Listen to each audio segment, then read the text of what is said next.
it might also be, okay.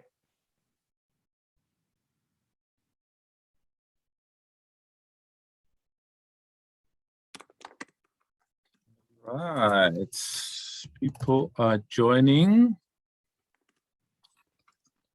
We are still, welcome everyone. We're still sorting out a tiny little tech gremlin.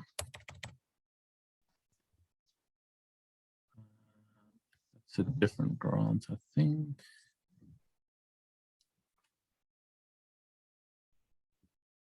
Just going to go on mute quickly, guys. Welcome so long.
Apologize, everyone. Apologies. I'm trying to get Grant Searle from PwC on the call, but he's battling with some firewalls. But I'm confident we'll get him on in the next sort of 2 to 3 minutes, and then we can get cracking. So thanks for your patience.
So as I was saying, welcome everyone.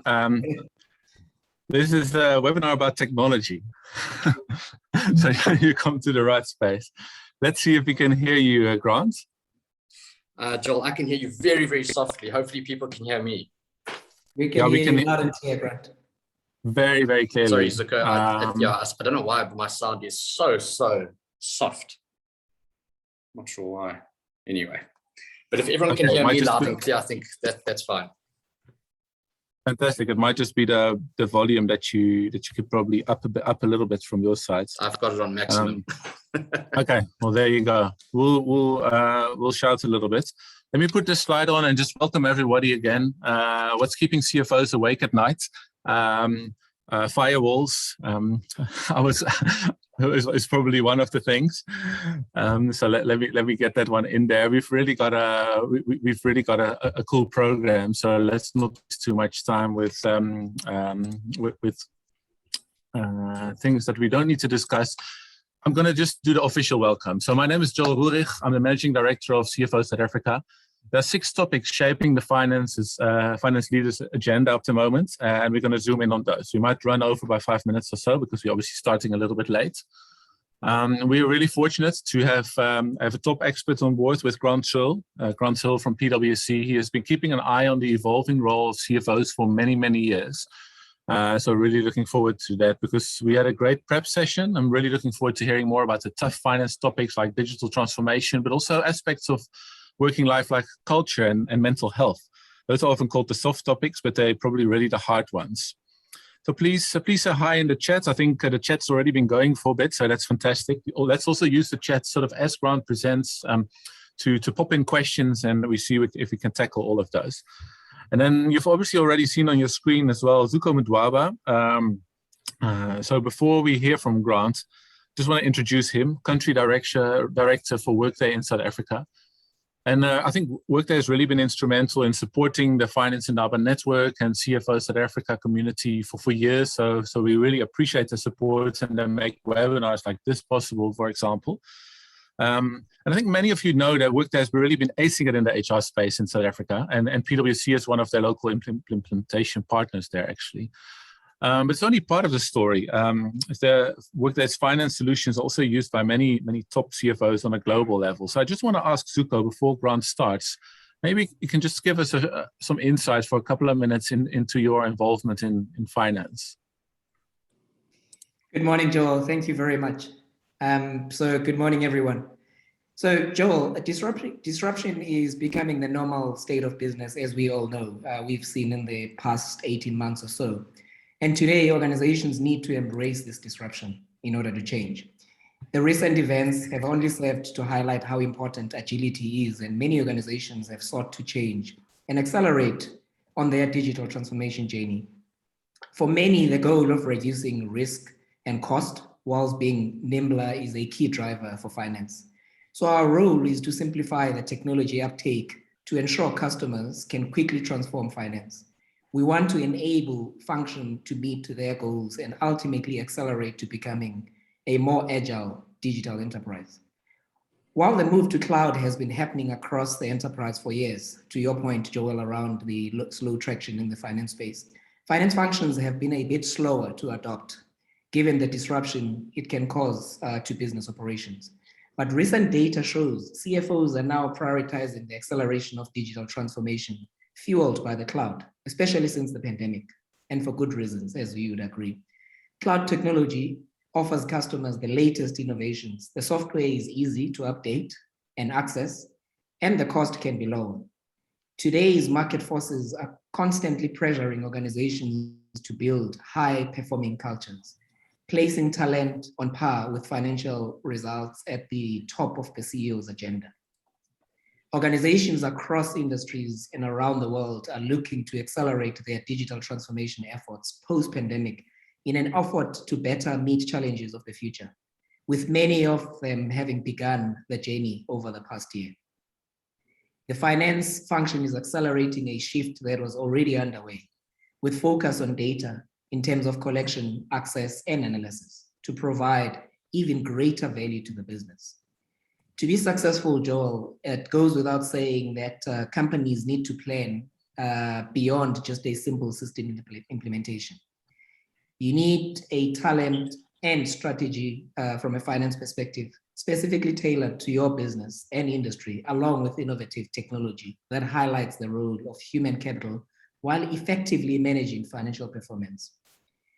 PwC and Workday can assist with this, making the transition from where we are to where we need to be seem far less daunting.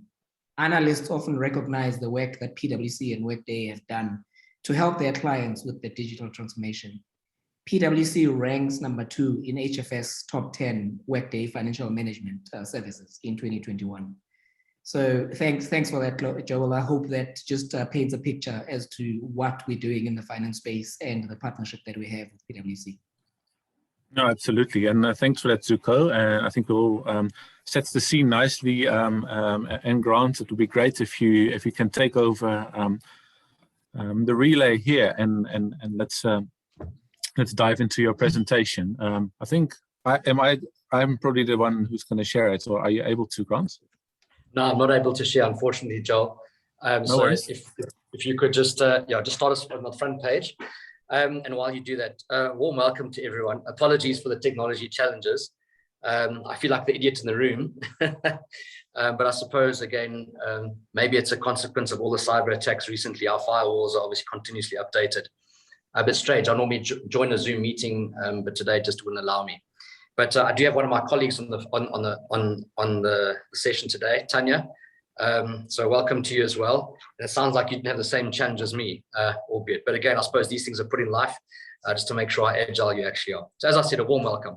And again, thank you for the opportunity, Joel and Zuko, and actually to all of you joining, for the opportunity to talk to you today a little bit around what we've seen in the CFO community. Maybe just as a quick backdrop before I move on to the next slide, Joel. PwC has the opportunity, I suppose, to talk to many CFOs globally across the territory in Africa, again, and also locally. We talked about 2,500 finance functions annually, and we do various surveys, benchmarking, and what I'm going to take you through today is just from our latest Pulse survey. It is probably a cursory look at this point as to what is keeping the CFO agendas alight. There is a new survey that's called the Global Digital CFO Survey that will be launched. It's currently being finalized. It will be launched towards the back end of September and other into October this year. So we'll continue to look at that and look at the sentiments in terms of how they've moved forward. So Joel, if you just don't mind moving on to the next slide. So Africa CFO sentiments.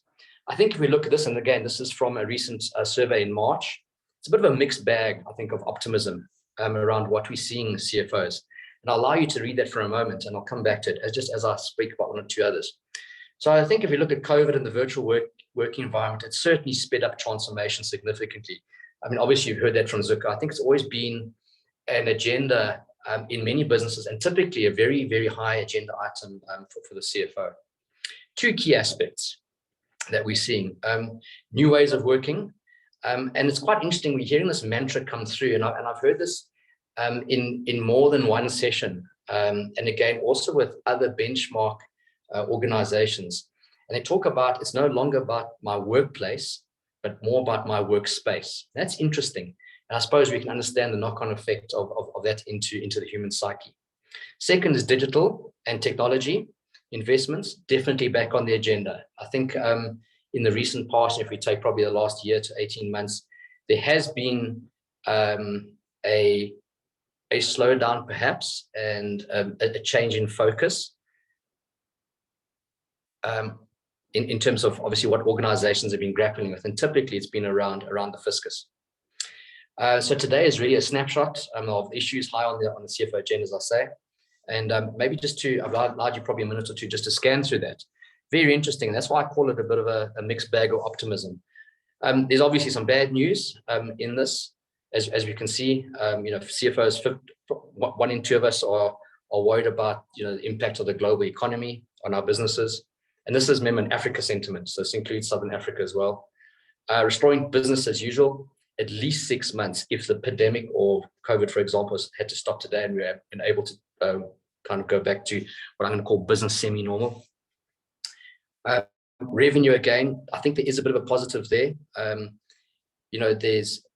is I think a view that revenue certainly will pick up into the new calendar year, and I think there's a lot of optimism and sentiment around that.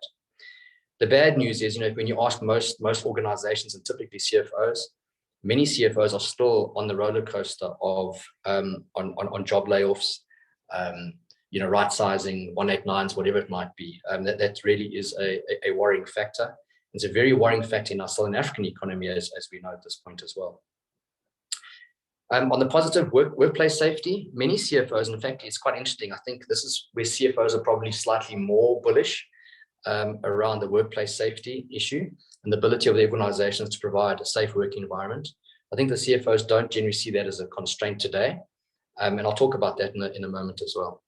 I think all CFOs would typically agree that the challenge we face today are certainly going to put organizations and their businesses into a stronger situation and make them better for the long run. So maybe it has been a bit of a catalyst for us to kind of rethink the business we do and how we operate. So Joel, if you don't mind, if you could move on perhaps. And interesting enough, there's 6 topics at this point that we are tracking that shape the global finance leader agenda. So I'm kind of looking a little bit more global at this point. So CFOs are very optimistic about the future, typically placing some big bets on people, technology, and again, I think this is a common theme that you'll see through the morning, on the future of work and the future growth agenda. So number 1 at this point is the future of work, with 84% of CFOs kind of really focused on believing that their company is successfully addressing employee mental health. And that's quite interesting, because when we ask employees across organizations, and typically employees in the finance function, their sentiment is not quite as strong. So at least a third of employees disagree. So 2/3 of employees disagree with that sentiment. So maybe that's a bit of a disconnect, and I think there's certainly a bit of a road to be walked around how that gap is closed. So around maintaining a strong corporate culture, investing in the right technology, I think these are probably the 2 leading conversations that CFOs are currently grappling with. Item 2 is digital transformation. And again, I'll talk a bit more about this as we move forward. Digital investments will remain critical. We're seeing many organizations we talk to today upping the ante around the digital investment, driving business transformation, continuing to be a sort of top priority of CFOs. And the reason for this is not just about the finance function, but it's also about top line growth and creating operating efficiencies across the business. Interestingly, 68% of CFOs that we talked at this point on our Pulse survey are increasing their investment in digital in the next 12 months, despite that they might have fiscal challenges. I think they're seeing the opportunity to capitalize on what needs to be done and speed up the ability to create that capability moving forward. So again, as we said, 75% of CFOs that within the surveys going to allocate more significant resources to the digital transformation journey that they're on. And again, making large investments. Joel, if you don't mind moving on. So number 3 on the CFO agenda at this point is purpose and ESG. I suppose there's not a single conversation that happens today without the word ESG in it. And there's a lot of debate around what it really means. And I think many people are waiting for regulation around this. And there's a view that organizations actually need to not wait for legislation, regulation, but actually to charter the territory themselves and look at what it is that makes sense for them and the paradigms in which they work, the communities, economies, and so on. So again, very, very big emphasis on that. I think there'll be continued to be a high on the list of priorities for both for investors, employees, and the C-suite alike. And in fact, I think it's going to go into financing. So there's this hypothesis at the moment that to move the ESG conversation along swiftly, and the sort of topic is hit it where it hurts. And it's quite interesting. 2 things. One is on financing costs and whether there's any punitive measure provided by financiers and capital providers, whether that will be a lever that is pulled depending on where you are on the ESG curve, number one. And number two, the other one is probably slightly closer to home for many executives, is it could very easily be linked to executive pay, executive remuneration, executive performance. And that's this mantra of hitting where it hurts, I suppose. CFOs obviously are expecting a lot more pressure from legislation, disclosures, and again, sort of progress on the ESG efforts. So 33% of CFOs say that they are planning to include ESG disclosure in the next annual report. The one concern, though, is often when we talk to organizations, especially when it comes to an integrated report, it does feel like it's a bit of a bolt-on towards the end, just as the report kind of goes to print or to publishing. So I suppose there's certainly a lot of room for that, and very closely linked back again to organizational purpose. Joel, if you could move on to the next one. Item 4, returning to growth. I'm pretty sure this is top of mind of every single business today, not only in South Africa, more broadly across the continent, and obviously across the globe. So again, CFOs are, the outlook on revenue and growth has turned around. It has moved significantly to where we were when we did 2 or 3 pulse surveys in the middle of lockdown last year, and again in the middle of last calendar year. What we're finding is that there's 3 times as many CFOs today expect an increase in revenue, despite the timing of when that might be. CFOs are focusing on rebuilding revenue, as we know. Customer strategies, scenario planning is top of the agenda at this point. The ability to kind of have that foresight, stress test business, and the ability to emerge stronger. I think the one thing that COVID, for example, has proved is that we can continuously expect change. And I think some of the paradigms in which we're working, the complexities, have actually evolved even further. Services, pricing strategies, customer segments, segmentation, all of these are very, very high on the CFO's agenda as that financial custodian and navigator of the future. CFOs are investing in data analytics, cloud technologies, automation, and all these are being used for twofold, and I'll talk about that a bit more as well. 1, to spur growth, and 2, to improve efficiency. So the CFO is often sitting at the heart of the organization in the mechanics of the engine room, and actually being used as the pebble in the pond to actually drive this conversation forward. So again, around about 1/3 of CFOs expect to increase, the revenue in the next 12 months. Again, significantly up from where we were last year, and again up from June prior year. Joel, if you don't mind, if you could move on. So if we look at item 5 in terms of the 6 topics, the next is tax, risk, and regulation. 60% of CFOs say policy and regulatory risks will be more pressing over the next 4 years. And a lot of this has actually been driven by the Biden administration and the knock-on effects as one of the global economies into the rest of the territories. So that's quite interesting. So again, we might say, well, the US is far away from us. What does it really mean for us? I think it does certainly impact our economies. It impacts our imports, our exports, and a number of consequences of that as an example. So most expect risks and compliance and third-party disruption, cybersecurity. I just want to stop on cybersecurity for a moment. And I'm not sure how many of us are sweating bullets in the room today around what feels to us at this point the month of cyber attacks. Many organizations recently have been hit with ransomware, cyber attacks, and really these are becoming a significant problem, not just in finance, obviously, but in terms of business continuity. Brand damage is as pressing. Over the last 4 years, obviously, CFOs have been looking at policy regulation, changing legislation, and this is probably something that will never go away. And it's interesting, often when I get the opportunity to talk to CFOs on a one-on-one basis, I normally ask them 2 questions.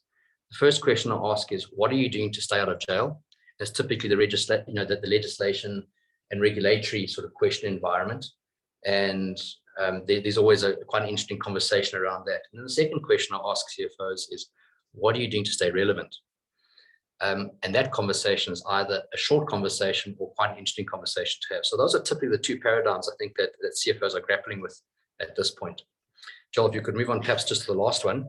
So in terms of the six topics shaping the global finance agenda is diversity and inclusion. And this for us is actually quite interesting. For those of us that are let's call it the numbers people, it's quite interesting that many of the softer issues are coming through into the paradigm. And I think that is also around the workforce of the future and how we manage our talent. Social and economic tension, unrest. I mean, as we know, it's all been the defining sort of moments and elements of the last probably 18 months. I mean, more recently in South Africa, I don't need to revisit that, but this really is a cause. It's probably an underlying, tension issue that we have, brought on by a number of factors. So CFOs are actually looking, and not just talking to the CHRO from that perspective, but actually CFOs are looking to support their employees in their communities, typically around the finance function, helping bridge that divide. Again, across the sort of C-suite, and working very collaboratively. Leaders are looking at diversity training, conversations about difficult social issues, and so on. I think a lot of this is actually focused at the finance workforce that today in many organizations are working virtually. So again, I think there's a health check on that, that CFOs are looking to drive quite hard. Again, if you look at this, 50% of CFOs say that companies planning to increase employee diversity. 48%, again, of that population see the loss of in-person corporate culture as the biggest challenge to the hybrid world. And it's interesting. I think we talk about virtual fatigue and all these sorts of issues. It is I think becoming more and more of a challenge as people struggle to really associate with what their corporate identity was prior to COVID pandemic, and now work in the world of virtual. 31% say hybrid work is not a challenge to revenue growth compared to the executives. So it's interesting. I think CFOs are slightly more bullish on that aspect than typical remainder of the C-suite. So that's, Joel, if you don't mind moving on, that is the 6 topics that at this point we're seeing based on what we talk to CFOs about in our pulse surveys. These are the kinds of things that are very high on the agenda. And you can imagine all 6 of those have a multitude of aspects that lie beneath. So I suppose the question for many organizations is, and always has been the mantra, I think, for the last couple of years, why transform? Why now? Well, I suppose if I had to sit back and ask myself this question, I don't think the answer is why the question is why transform. I think today the debate is more about no longer is it about why, it's about how and the speed at which I need to transform. I think that has overtaken the agenda of the why. Again, we all admit we're sitting in unprecedented levels of disruption, impact from a number of global trends. And again, finance's role in building the capability and its ability to respond effectively to disruption. And I think some organizations have come through this very strong. Some organizations certainly have suffered and taken strain. I think a lot of that is to do with the nature of the work they do, the customer base they have, the industries that they work in. So there's certainly there's a lot of uncertainty that we certainly know. That's always what I say. We know what we don't know, and that's the uncertainty and the volatility that we see in the world today. We know there's a couple of key disruptors. The global megatrends, for example, on climate change, influencing how businesses show up, their culture, and what they stand for in society moving forward. Automation of jobs, and I think this is often the elephant in the room. Automation of jobs, I think, is a very big discussion point. And I think it's a point that actually does slow down the transformation conversation. Types and roles available and the shape of the future finance workforce, the future finance operating model are very high debate items at this point, driven by emerging technologies, which are defining how we interact in the workplace and how we interact with each other. Changing demographics, I think that's kind of where we are. We see that. More sort of focus on well-being, ethics, what's in it for me, these sorts of things. And again, I suppose the cliche of the last 18 months, COVID-19. Certainly that has sped up and has stress tested many business models, and it's certainly sped up the adoption and acceleration of technology. Business has been forced to respond, obviously, as we know, and from that, identifying opportunities for new profitable growth. So, I think, again, these are some of the trends that are impacting and kind of, keeping what we call CFOs awake at night as well. So the reason I'm mentioning these is because you can imagine all the things that you need to worry about besides what I call the debits and credits. So the new mantra and the emerging mantra and where the finance is positioned to do this is connect, navigate, mediate, and build resilience. So if we had to use those as our aspirations as CFOs and as finance functions in the future, and the resilience around that, I suppose the conversation around how we show up, how we work, how we operate, how we define what we do and how we do it becomes quite an important topic. So yes, we've seen accelerated change in finance. And I think three very important things: the ability to rapidly evaluate multiple scenarios. Many organizations, whether it's the treasury functions, whether it's the CFO themselves, have been called on to look at, at scenarios. Some organizations have found themselves wanting in the ability to be able to look at those multi-scenario cases, understand the various drivers, and actually stress test business. Second is supporting business agility and being able to act fast. I think what has been proven, and I think again we were seeing it even prior to COVID, the ability to act fast, even if you've got a very competitive environment, is something which is top of mind.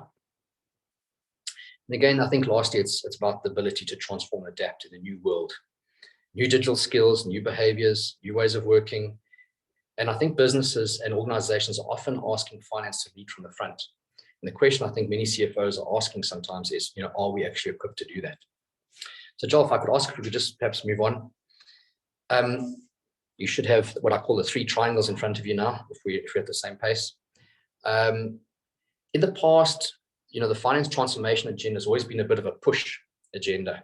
And, the conscience prick has always been to CFOs, what are you doing next? I think we've seen that paradigm shift significantly in the recent past, and I think we'll continue to see it shift, which we call a pull. And what's happening is organizations pulling finance into a new paradigm. So really, I think if you just look at that, the middle is kind of, where most organizations are aiming to be today, what we call the interim or the interim fit state. However, the business demands of finance actually ask us to be in the top right-hand corner over there around the sustainable future. So I think finance organizations and typically CFOs are struggling with the balance of competing agendas around what the business requires and what they need to do to organize their house, as I call it. Focusing investment and effort where it counts is the mantra for finance at this point as well. Finance functions are being pulled, as we know. CFOs are looking to efficiency led. So that's very, very important. And that talks around automation, process reengineering, etc. Insights-driven operating models and navigating with intent to drive business value. And I suppose if you had to look at this, this I think portrays the what, the how, the why, and what the expected result actually will be. So if you look at, again, just some of the things to think through: finance operating models, capability uplift in people, productivity, optimization, enabling technologies, sustainability, embedding, predictive controls. To be able to get to that, and what are the capabilities? How are we going to get there? Well, it's looking at advanced analytics, connected digital cores, that's ERPs typically, cloud fit and standard processes, ways of working, functional transformation, and so on. What's the size of the prize and why are we doing it? Well, I think that talks about the value outcomes, and I won't read those off. I'm sure you can read them for yourselves. So very, very importantly, there's always this discussion around an initiative. And it's interesting, when you ask people what an initiative is, that's normally time bound. So I think, again, one of the things to think around is it's not about an initiative. It's about creating capability. And when we're creating capability, I think we'll all understand that's a journey. So that's effectively the finance journey map to the future, some of the levers that are currently being deployed, and again, some of the things that are being thought through. So Joel, if I could just perhaps move on. So again, another interesting topic, CFOs, I think in the past, and again, over the last sort of 5, even 10 years, we've seen the cost of finance typically stabilize, and depending on which industry you're in, to around about 0.5% of revenue. And again, depending on which industry you're in, it might fluctuate. But we haven't seen that move significantly now. And again, it's always been around tightening the belt, doing more with less, etc. I think that mantra is still there. And so I think finance to a large degree was on the defense for some time as the finance function was being looked at. But I think what the world today has proved, and CFOs are typically adopting this approach, is to looking at digital to grow business and grow their own capability. So therefore, defense to offense. CFOs are faced with the need to be more agile, we know, and decision ready. evaluating their processes, prioritizing key areas to deliver outcomes. And there's three interesting ones that seem to be coming to the fore. So again, if we look at the finance function, what are CFOs kind of worrying about at this point? And again, this will be corroborated in the next benchmark survey. So at least 1 in 2, and I suppose if we look at this, I always remember when I was at university, lecturers used to say to you, only 1 in 3 of you will eventually qualify, or whatever it might be. But today, if we look at ourselves and perhaps look in the forum today, the person sitting next to you virtually is most likely doing this or contemplating this, establishing finance as the business partner. This is not new. This is certainly not new news to any of us. It's now the priority, and the issue is at what speed, as I said earlier. So both from a functional perspective, at least 1 in 2 of us are looking at this. And again, 46% of CFOs are seeing the capitalizing on the digital economy as a significant high growth opportunity for business. So again, 3 things that we've seen come through here: comprehensive and continuous planning using predictive analytics. Now, this is quite interesting. Many organizations don't have the capability to do that predictive analytics. Often it's sitting on spreadsheets, sitting with interesting macros, I suppose, on someone's desktop or laptop with the IP owned by them. So obviously it does create a bit of a key man dependency, I suppose. But anyway, so very importantly, comprehensive continuous planning using predictive analytics. Deeper collaboration among functional business partners, providing greater visibility across the organization. Secondly, efficient reporting and financial close. It's interesting when you speak to many organizations, we ask what is the effort around the financial close, periodic close, year-end close. And I think many of you today will have an aspect as to what that looks like. Typically high effort, high stress, long nights, no weekends, and so on. And typically when we close, the next question is that a final close, or are there post-journal adjustments, I suppose? The philosophy is that with technology today and in the very near future, the process of close will no longer exist as we know it. It'll be a real-time close, and it'll be whatever's in your system at that point. Thirdly is democratizing certain data. And I think this has typically been a finance challenge. And I think there's certainly now a lot more appetite around what information is shared through the business to help to provide the ability for self-help and free up finance's time to partner more strategically and move into the paradigm of advice as opposed to data gathering and analysis. So again, to the right, you can see obviously more and how a finance function is getting there and what a CFO is thinking about. In terms of the top, more effective transactional finance, AI and business analysis.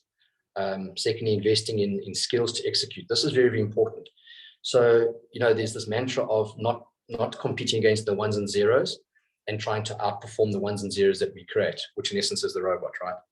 But it's investing the people skills to execute at the intellectual level that is only human capable at this point. Lastly, trusted source of real-time data, self-service, and again, one source of the truth. Joel, if I could ask you perhaps just to move on.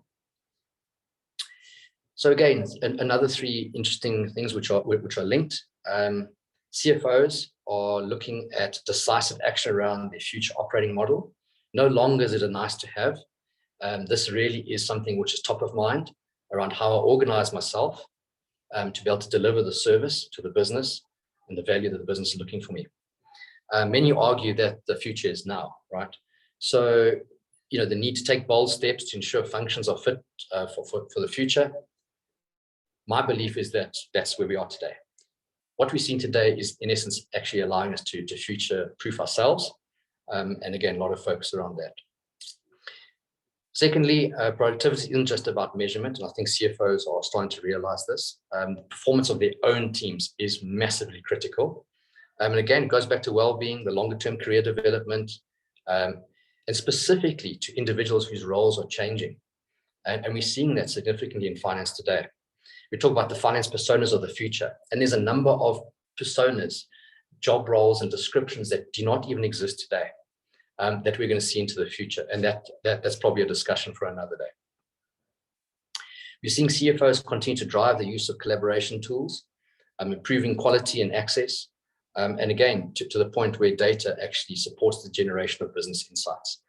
And there's often quite a lot of a debate around what an insight is. Is it the fact that you've generated data and you've put a report together, or is it the conclusions that you draw from that?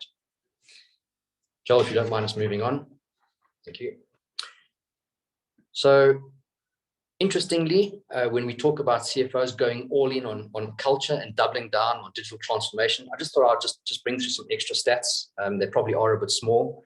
I'm happy to share this presentation to the audience if necessary, Joel, given the constraints we've had today. So what you will see is that more than half of CFOs are rethinking and communicating the company's purpose and statement. And that has been done to help attract talent. It's quite interesting around talent today. Many people, maybe some of the millennials, are wanting to work for organizations that are socially responsible. So 60% of, again, the CFOs are looking to advance the diversity and inclusion efforts, putting their money where their mouth is, as we call it, and investing in awareness, general training, upliftment around new employees and new paradigms. So if you look at some of the stats, I'm not going to go into all of them.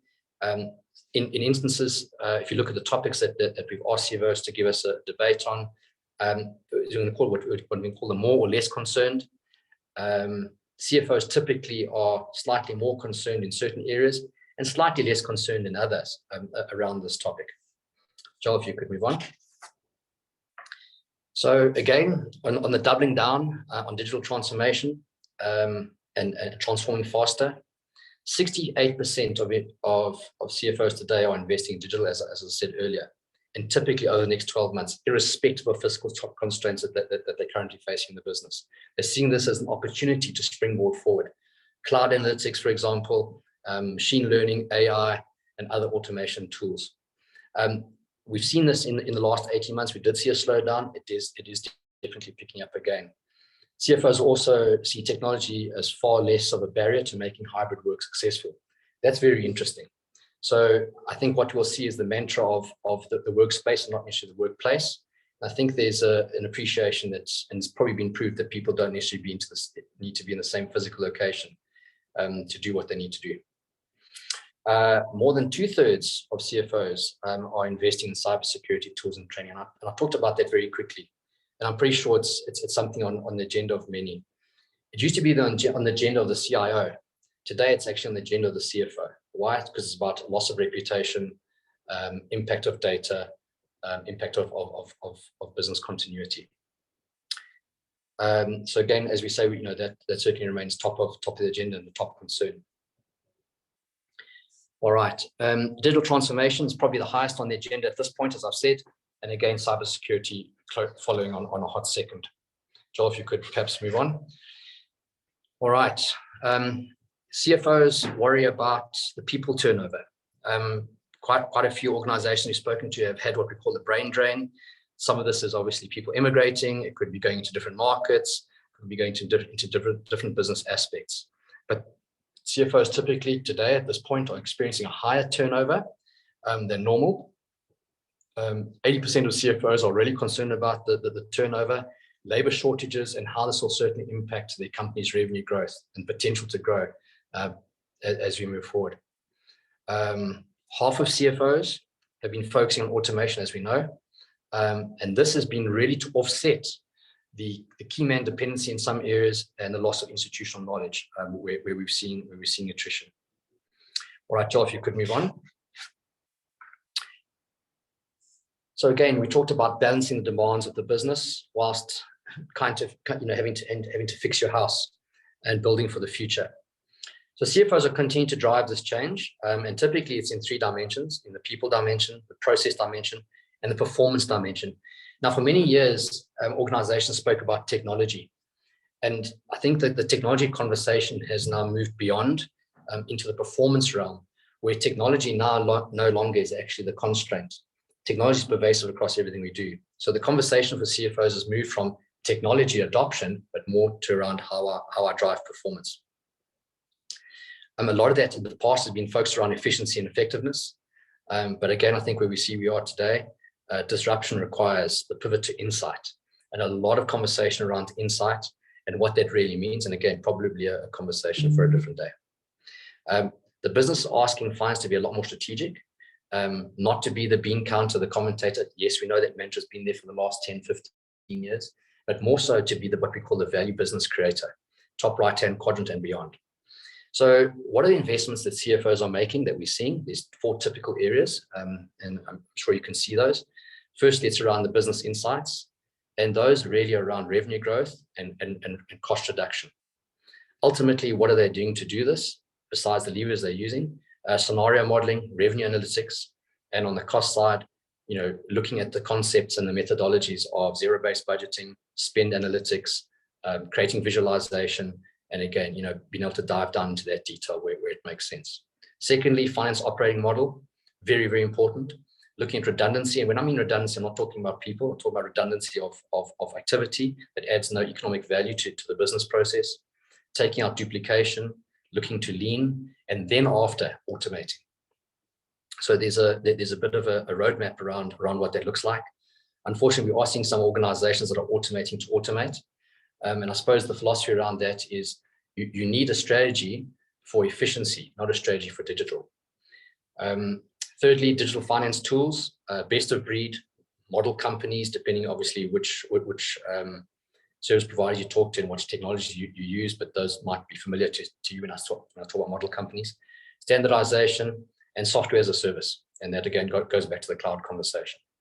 Fourthly, new ways of working, so not forgetting the people aspect, looking at the new personas, a big driver on business acumen, commercial finance, and the art of storytelling. Joel, if you don't mind, if you could perhaps just move on. And this is just my last slide, mindful of time. There are 7 distinct capabilities that are starting to emerge that CFOs are investing in. And these are not seen as initiatives. These are seen as journeys. The top 2, finance organization structure and finance workforce capabilities, typically talk to people. Here, what we're seeing, this includes human and machine-based roles and human and machine working side by side in orchestrated structure that drives value. We're seeing shared service come back onto the agenda, not necessarily offshoring, but actually bring it back in-house, the ability for automation, centers of excellence, and certainly business partnering. In finance workforce capabilities, a big driver around digitally fit, and I'm certainly not a demonstration of that. It's understanding the art of the possible around being digitally fit and what digital brings to us today. The culture of curiosity and continuous improvement. Influencing, as I said, storytelling, underpinned by new digital capabilities. Those are the 2 biggest aspects on the people front. The next 3, process. Standardized, automated, and simple. It's a mantra we've been driving for many years. I think this has now come to the fore even more, and we are seeing cloud technologies and collaboration tools actually driving that standardization. Cloud ERPs and digital platforms, digital solutions underpinned by connected, relevant, and trusted data. I think this is an area that many organizations are still struggling with around master data, data architecture, and the trust element of that. So again, quite high on the agenda. Automating predictive controls, important. You'll see when I showed the 3 triangles, the middle piece, the gray piece, was the control environment. It's something we'll never get away from, but again, it's something that we do need to make sure that we don't just automate, but that we can actually have those predictive controls, detective and predictive.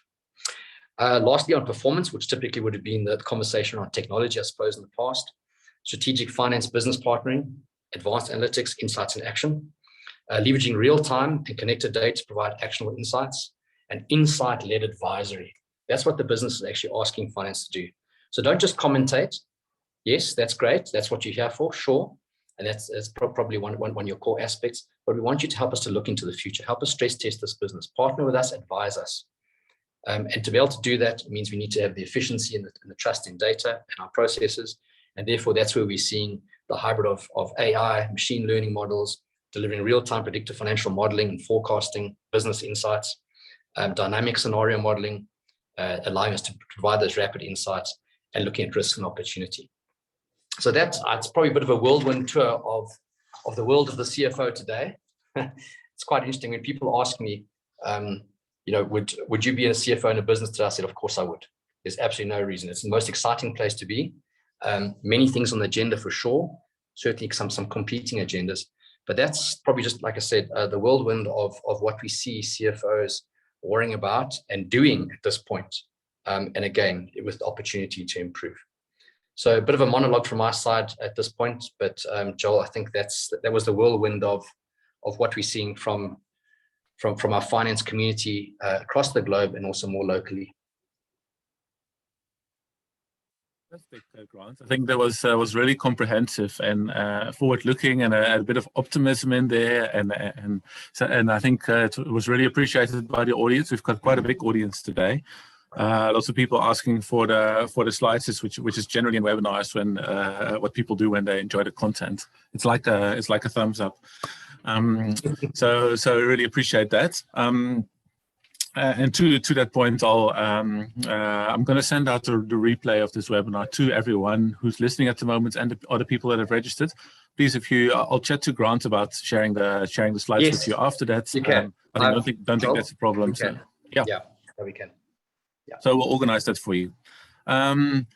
Zuko, you obviously introduced the topic really nicely, and sort of also the role that CFOs play in your daily life. What sort of stood out for you when Grant was talking and taking us through the results? Thanks, Joel, and thanks, Grant, for the insights. Joel, what really stood out for me is how the PwC 6 points that Grant shared with us, they really resonate with the Workday messaging and the conversations that we're having with CFOs. The past year has highlighted the importance of timely, decision-ready data for enterprises to accelerate growth, transform ways of working, and future-proof operations. And CFOs have recognized the need to prioritize internal investments accordingly. And certainly, Grant touched on a number of those points. If you allow me, Joel, in the interest of time, I would have wanted to just dovetail that with some of the insights that we have from a Workday perspective. But if you allow me a few minutes in the interest of time, because I want to respect everyone's time, I'll just touch on the salient points, just as a headline in some of the areas that we have picked up from a CFO indicator survey that we conducted recently. So go for it. One, being decision ready was the biggest challenge at the beginning of the pandemic. And certainly Grant alluded to that. And that's something that we are still faced with. I think we're potentially going to be faced with for the foreseeable future as we transition into the new normal. 51% of CFOs are investing in an intelligent data foundation, which as well, I mean, you alluded to that around the ERP space. How do you ensure that you've got a foundation that can help CFOs or the finance office of the finance to be able to traverse these difficult times that we're currently operating in. Secondly, CFOs agreed data and financial close are top priorities for the future. So this is certainly something that is coming up in almost every conversation that we are having. Data management and analysis are 49% of CFOs' top priorities over the next 3 years. That's the insights that we have from a Workday perspective. Thirdly, maturity matters when prioritizing future investments. The gap between the haves and the have-nots is going to continue to widen over time. So that's something that CFOs are continuously trying to grapple with and ensure that they are abreast around catering for that. Fourthly, data is the central element to making frictionless finance. And again, Grant, you touched on this when you were talking about automation and machine learning tools, to eliminate the tedious manual tasks from core finance processes. That is future finance function to meet the challenges that lie ahead. And certainly this is a reality. Finance is trying to focus more and more on the strategic things. They can let technology help with the tedious manual processes. Last but not least, organizations need to bridge the gaps in finance. We have picked up in this insight is that 52% say not having the necessary data to make critical decisions has led to delayed product launches and missed financial forecasts. So I just wanted to share those, maybe to just dovetail with some of the insights that Grant shared with us this morning. Thank you very much, Joe. Oh, thank you so much, Zuko. And Yeah, there was a whirlwind summary, and I know there's lots more to talk about, but you did sort of end on 12 o'clock, so that was pretty neat. And obviously some people will have to jump off. Grant, sort of last sort of thoughts from your side? Thanks, Joel. So again, firstly, apologizing for kind of making people a bit late. So with that aside, I think, again, the future is bright. Yes, there's a lot to be done. There's a lot in the headspace. The world is dynamic. The paradigms are shifting very, very quickly. It's to make sure that we stay at the forefront of that. And I think to understand that this is a journey. There is no silver bullet, I think, as much as us probably would look for that. But it's about doing the right things, focusing on the right things, and doing the right things right. Maybe very lastly, just asking yourself this question: am I doing enough? And is my enough good enough? Thanks, Joel. Profound. Yeah, profound. Yeah, no, thanks, Grant and Zuko. It's been really a great session. I think much appreciated by everyone who was here, and in the future by people who will see this this replay. So thank you very much to Workday for making these kind of sessions possible. I think finance professionals and CFOs really benefit from it. Thanks, Grant, for keeping an eye on what matters to CFOs and sharing it with us. It's really helpful. And obviously, thanks to everyone for showing up and talking about the weather as we were getting started and hanging in there. We had a nice big group today, so it was really nice to see. Let me just quickly. I'm quickly going to run through. I have to make this bigger. I'm quickly going to run through. What's in store. So as you know, this was today's webinar, cfo.co.za/events. You can sign up for the next ones. Tame your tax dispute frustrations. If you have any of those, then this is the one to sign up for. So once again, CFO website, and we've got an MTN case study the week after. So thanks everyone for joining. Apologies we ran a little bit late. Thanks for the engagement in the chat, and we hope to see you all soon. Thank you. Thank you, everyone. Cheers. Enjoy the rest of your day. Bye-bye.